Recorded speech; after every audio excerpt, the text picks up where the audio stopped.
Welcome back po sa Panahon TV Weekend Edition. At sa puntong ito, alamin naman po natin ang magiging lagay ng panahon sa mga susunod na araw. Narito ang 3-day weather forecast mula sa Pag-asa.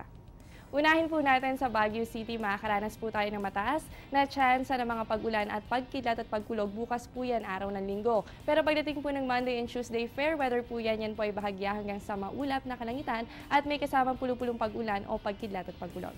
Dito naman sa atin sa Metro Manila, asahan din po natin ng fair weather sa susunod na 3 araw. Simula po yan bukas, araw ng linggo, hanggang sa darating na Martes. Asahan po natin may kasama lamang itong pulupulong pag-ulan o pagkidlat at pagkulog.